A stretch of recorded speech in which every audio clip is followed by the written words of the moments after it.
Assalamualaikum warahmatullahi wabarakatuh. Apa kabar Anda semuanya? Semoga sehat selalu ya. Dan tetap semangat belajar Thaqofah Fikih di kelas 5. Seperti biasa, sebelum belajar kita berdoa dulu bersama-sama. Oke? Wahid, Isnain, Thalath. أعوذ بالله من الشيطان الرجيم بسم الله الرحمن الرحيم اللهم انفعنا بما علمتنا وعلمنا ما ينفعنا وزدنا علما نافعا ربي زدنا علما وارزقنا فهما برحمتك يا أرحم الراحمين. قال الله تعالى اليوم أكملت لكم دينكم وأتممت عليكم نعمتي ورضيت لكم الإسلام دينا.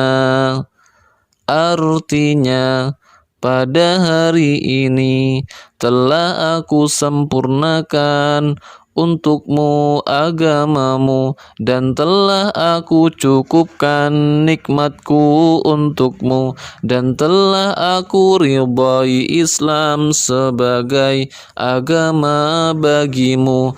Quran Surat Al-Ma'idah ayat 3. Alhamdulillah wa syukurillah wa la hawla wa la quwata illa billah. Allahumma salli wa sallim wa barik ala nabina Muhammadin wa ala alihi wa ashabihi ajmain. Amma ba'du.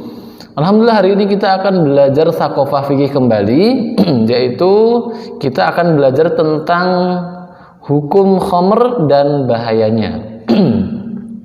Allah Subhanahu wa taala berfirman di surah Al-Maidah ayat 90, A'udzu billahi minasy syaithanir rajim. Ya ayyuhalladzina amanu innamal khamru wal maisiru wal ansabu wal azlamu rijsum min 'amalis syaitan fajtanibuhu la'allakum tuflihun. Artinya, hai orang-orang yang beriman, sesungguhnya meminum khamr, berjudi, berkurban untuk berhala, mengundi nasib dengan anak panah adalah perbuatan najis, perbuatan keji, termasuk perbuatan syaitan. Maka jauhilah perbuatan-perbuatan itu agar kamu mendapat keberuntungan. Quran Surat Al-Ma'idah ayat 90 dihafal. Baik, dalam Islam itu Allah Subhanahu wa taala sudah mengatur ya apa yang halal dan apa yang haram. Dan salah satu yang diharamkan oleh Allah dalam ayat ini adalah khamr. Khamr itu diharamkan, bahkan termasuk barang yang najis. Minum khamr adalah termasuk perbuatan yang najis, termasuk perbuatannya setan. Maka jelas itu tidak boleh kita lakukan karena kita sebagai seorang muslim harus kita jauhi agar kita beruntung. Begitulah pesan Allah di dalam ayat ini. Nah, khamr itu apa sih Ustadz? Khamr itu adalah setiap benda yang membuat kita mabuk atau hilang akal ketika meminum atau memakannya.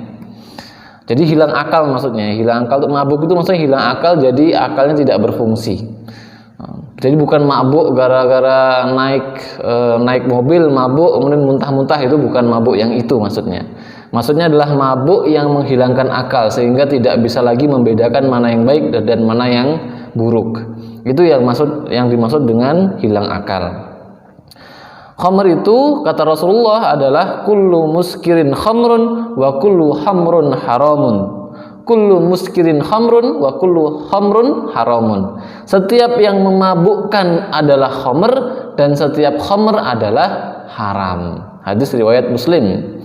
Nah, contoh khamr yang ada di zaman ini adalah seperti yang bisa diminum seperti yang minuman beralkohol, baik itu tuak, bir, kemudian apalagi arak atau yang lainnya. Yang jelas minum-minuman yang dibuat untuk kemudian bisa menghilangkan akal, itu namanya khamr. Apapun namanya, mau namanya alkohol, mau namanya bintang, mau namanya whisky, pokoknya yang memabukkan itu khamr. Yang menghilangkan akal itu khamr, yang diminum ya. Kemudian ternyata bukan cuma yang diminum hari ini tuh, ada juga yang dimakan, bahkan dihisap. Yaitu seperti apa contohnya? Contohnya adalah seperti pil-pil narkoba. Itu juga haram karena itu menghilangkan akal. Maka jelas contoh-contohnya adalah itu ya. Terus gimana hukumnya kalau kita itu minumnya nggak banyak, sedikit aja? Makanya minumnya atau makannya sedikit aja supaya kita nggak mabuk, boleh nggak? Jawabannya tetap nggak boleh. Kenapa? Karena Rasulullah pernah bersabda di sebuah sabdanya, kullu muskirin haramun wa ma askara katsiruhu faqaliluhu haramun. Setiap yang memabukkan itu adalah haram hukumnya. Dan apa-apa kalau banyak itu haram, atau apa-apa yang kalau banyak itu memabukkan, maka sedikitnya pun juga haram. Jadi walaupun sedikit tetap haram, nggak boleh digunakan, nggak boleh dimakan, nggak boleh diminum, nggak boleh dikonsumsi. Itu khamr. Jadi mau banyak mau sedikit sama aja ya, tetap haram. Terus bahaya khamr apa aja, Ustaz? Bahaya khamr itu banyak. Khamr itu adalah benda yang haram secara zatnya. Dan siapa saja yang meminum, menjual, membeli dan memeras khamr adalah dosa besar. Bahkan bukan cuma itu aja, ada 10 orang yang dilaknat gara-gara khamr. Jadi bahaya yang pertama adalah dapat laknat dari Allah Subhanahu wa taala. Maksudnya dapat laknat itu gimana? Enggak Allah kasih rahmat. Jadi orang itu bisa masuk surga gara-gara dapat rahmat dari Allah. Orang yang bersangkut paut atau berbuat ada sangkutannya dengan khamr itu dilaknat sama Allah. Dan siapa saja mereka? Ada 10. Khamr dilaknat pada 10 hal. Yang pertama pada zatnya, yang kedua pada pemerasnya, yang suka meres-meres anggur biar jadi khamr itu juga kena hukumannya. Otomatis yang buat khamr kena. Yang ketiga, orang yang memerasnya untuk diminum sendiri. Yang diperas tapi nggak dijual, tapi diminum sendiri, kena juga. Orang yang menjualnya walaupun nggak minum, kena juga laknat dari Allah. Orang yang belinya, kita beli nih tapi kita nggak minum, kita kasih orang lain, kita kena laknat dari Allah. Orang yang bawain, kita nggak beli, nggak meres, nggak jual, cuman ketika disuruh tolong antarkan khamr ini kepada si fulan, kita anterin, kena laknat dari Allah Subhanahu wa taala. Orang yang minta orang lain untuk membawanya, yang nyuruh bawain, kena juga. Orang yang memakan hasil penjualannya, yang jual kemudian dia memanfaatkan untung dari penjualan khamr, kena juga, kena laknat dari Allah. Peminumnya apalagi? Yang ke-9, yang ke-10 orang yang menuangkannya. Nuangin aja kena nih. Kita nggak minum, nggak beli, nggak meres, tapi cuman nuangin khamr, kena juga. Na'udzubillahi min dzalik, summa na'udzubillah. Ini di hadis riwayat Ibnu Majah. Itu laknat kepada 10 orang yang terkait dengan khamr. Jadi bukan cuman, kan saya kan nggak minum, sekarang cuma jual aja, kena juga, kena laknat juga, kena dosanya juga, dosanya besar. Belum lagi ketika Rasulullah menyampaikan bahwasannya orang yang minum khamr itu sholatnya nggak diterima 40 hari.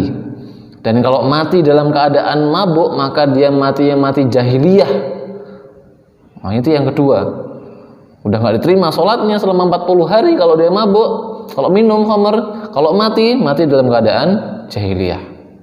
Itu bahaya kedua. Yang ketiga, peminum khamr tidak akan masuk surga. Ini sebagaimana hadis Rasulullah, la yadkhulul jannah mudmimul khamri. Mudminul khamri. Pecandu khamr tidak akan masuk surga. Orang yang suka minum khamr nggak berhenti, nggak akan bisa masuk surga. Hadis riwayat Ibnu Majah. Yang keempat, dan orang-orang yang minum khamar itu hukumannya apa Ustaz? Hukumannya adalah dicambuk 40 kali di dunia. Kalau dalam sistem Islam pada masa kekhilafahan dulu, orang-orang yang ketahuan minum khamr nih dipanggil ke hakim, dicambuk 40 kali. Bahkan boleh 80 kali.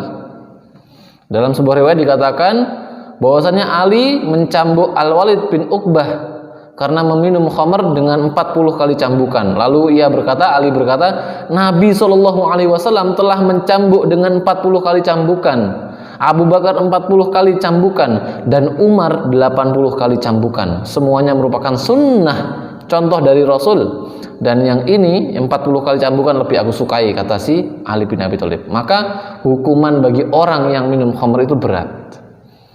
Kalau di dunia nggak kena hukumannya, di akhirat lebih berat lagi. Na'udzubillah tsumma na'udzubillah. Maka kita harus menghindari khamr apapun bentuknya, apapun cara mendapatkannya. Jangan jadi orang yang beli, jangan jadi orang yang jual, jangan jadi orang yang nuangin aja, jangan. Haram. Maka ini adalah bahaya khamr. Belum lagi khamr ini disebut sebagai ummul khaba'ith. Induknya keburukan, induknya dosa. Jadi kalau dosa itu adalah anak-anak yang banyak, dosa, ibunya dosa itu siapa? Khamr. Karena dia yang memulai semua keburukan. Gara-gara minum khamr, orang jadi terbiasa membunuh orang lain. Gara-gara minum khamr, hilang akalnya, orang terbiasa berzina. Gara-gara minum khamr, orang terbiasa melakukan pencurian. Gara-gara minum khamr, orang terbiasa nekat untuk membegal orang lain. Na'udzubillah. Maka jangan sampai kita terbawa atau mendekat kepada khamr. Kita harus menjauhi khamr itu. Wallahu a'lam bishawab. Sampai di sini ya pelajaran kita. Semoga bisa dipahami. Kurang lebih mohon maaf. Assalamualaikum warahmatullahi wabarakatuh. Kita tutup sama-sama dengan membaca lafaz hamdalah dan doa penutup majelis. Alhamdulillahirabbil alamin. Subhanakallahumma wabihamdika asyhadu an la ilaha illa anta astaghfiruka wa atubu ilaik. Kurang lebih mohon maaf. Bye bye.